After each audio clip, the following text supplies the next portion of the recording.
10 tips that I have today for aspiring Takealot sellers. This is some of the things that I saw from some of my students, and I was like, maybe I should just let you know or understand some of the things. This is especially for new sellers. This is the first tip. I don't even have one word for it. So you are about to become a seller. You are accepted on Takealot and you don't have a product to sell, or you have no idea what you can sell. Then you go on the Takealot website. This is takealot.com marketplace, and then you go through other sellers. You see their products. You see products that are doing really well. They've got maybe 4.5 rating and they've got a lot of reviews, maybe 500 reviews. Now you go and see that this is the product that you also want to sell because it's good. People are raving about it. Nobody is complaining, and this seller is making a lot of money.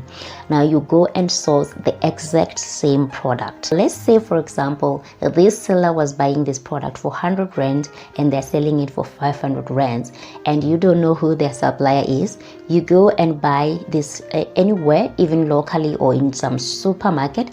You buy that product for 400 rands. You find that there are so many people who are selling this product in the marketplace because it is doing well, or they're just doing the exact same thing that you're doing. Now, because there's so many of you, when you compete on your prices, the ones that have stocked or bought each item for 100 rands, they can even sell it for 300 rands. Now you bought that product for 400 rands because you just saw that it's a product that is doing well, but you don't know how much this person is buying from the suppliers. Now you're the only one who's going to be selling that product for 500 rands, and everybody else, they go to 300 rands because they still make profit. Or because you now see that everybody has lowered their prices, you also have to lower your price, and now you also don't make profit because you bought your item for 400 rands and you are selling it for 500 rands and you're not making profit. So that's something that you should also think about when you just go into the marketplace and you see a product that's really doing well and you see the selling price, but you cannot afford that selling price because you're going to be making loss.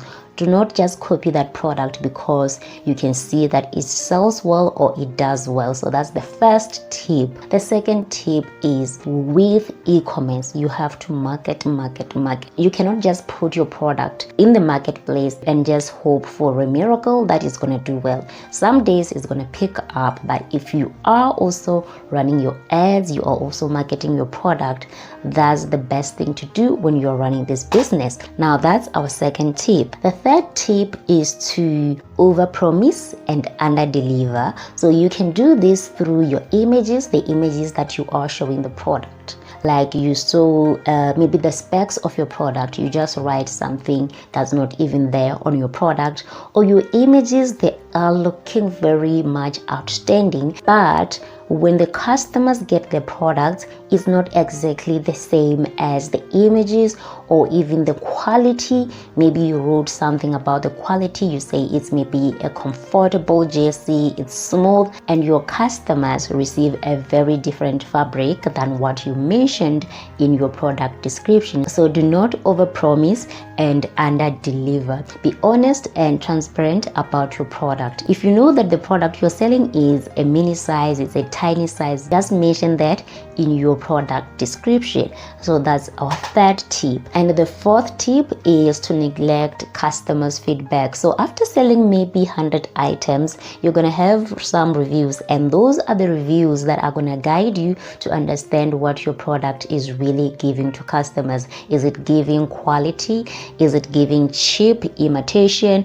Is it giving good quality? So you're going to see that from your reviews if your product is deceiving. So those are some of the things that you should look at. It's going to help you to improve on your product, and that's our fourth tip. The fifth tip is to ignore the marketplace guidelines. So these are your seller compliance rules. These are some of the things that you should read each and every time, because I see a lot of questions in the comment section and I realize that nobody is reading these guidelines, because the questions that I find most of the time, they are written in the guidelines. So things like how you should ship your products, how you should package your product, how you should place your barcodes, what kind of products or where you can buy, what's going to be required from you if Takealot feels like your product is not legit. So they're going to need things like letters from your suppliers, especially if you're selling products that people have to consume or they have to apply. It's something that's going to be harmful to customers. They may need a written letter with the ingredients or things like permissions or the certificates that this product can be used. As we know, like maybe products for brightening, we do know that there are some of the chemicals that are not allowed or they're not legal in South Africa. So if you're selling those kind of products, you should familiarize yourself with those rules. So that's the 5th tip. Understanding the guidelines is going to really help you not to get your solar portal disabled. The 6th tip is being realistic. If you know that you only afford to buy 10 products or to sell 10 products, and then maybe you're hoping that next week you will be selling 100 products or 100 units a day, so each and every time when you're not reaching those that goal of selling 100 units a day, it's just gonna be draining you each and every day because you are now making unrealistic goals. You know that you sell 10 units a day. You cannot jump from 10 units to 100 units a day. So just set some realistic goals. Set the goals that are realistic that you can achieve without depressing yourself. So once you see yourself that every time for 5 months you had this target of 100 sales but you're not reaching it, you're gonna end up feeling demotivated and then you stop selling. So that's our 6th tip. The 7th tip is the fulfillment or shipping. So there are some of the things that you should not neglect when it comes to shipping. If every time you're shipping, you are not considering the shipping times when your products should arrive at the warehouse, especially if you're the one that's shipping yourself. But if you're using the couriers, you are safe on the delivery time because they're going to handle that for you. But if you arrive on the warehouses after your time has passed, every time if you're doing this, you're not going to be allowed to enter.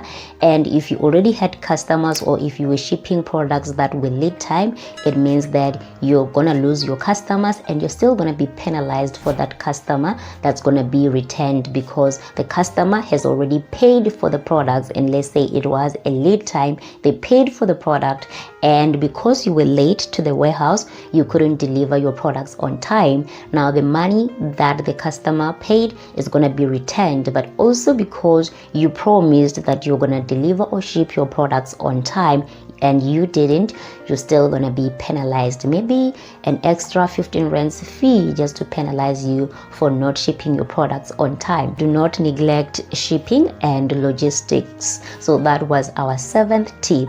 The 8th tip is engaging in unethical practices. So this could be maybe manipulating reviews. And manipulating can be in any form. So anything that you're doing that you know that is not true or is not really how it was supposed to happen when it comes to reviews or your products, just so that you can get more sales, that's manipulative, and also it can get your account flagged. So that's something that also I'm not really going to dwell into that because you're still new sellers and you're not doing it. But by the time you feel like you need to maybe boost your sales in the wrong ways or by not marketing, by just doing something that's manipulative, that's the tip for you when you get into that. So that's our 8th tip.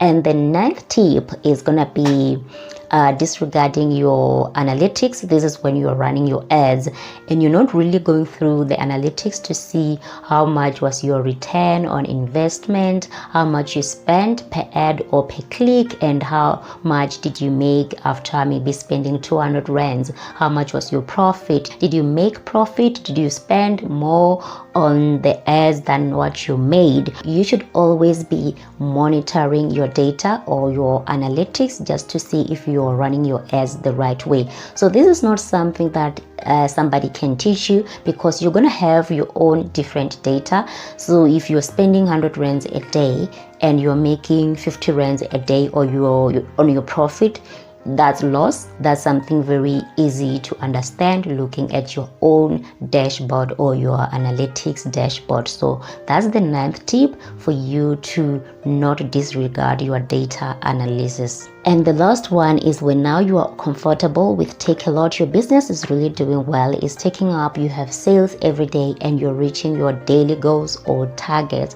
but you relax, you forget about a continuous improvement. You're no longer doing anything about your products. You're no longer changing some of the things that can make you get better sales, or you're not improving in the marketing, you're not improving in your product or adding more products. You're just sitting there waiting for your money, stocking the same products over and over. You should always be improving on the products you sell, so that you don't just sit for 1 year selling the same product and after some time you find that that product is out of fashion or is no longer selling as before. So always look for ways to improve your business and look for other ventures or other products. And those are our 10 tips for aspiring Takealot sellers. Thank you so much for watching up to here. See you in the next video. Cheers.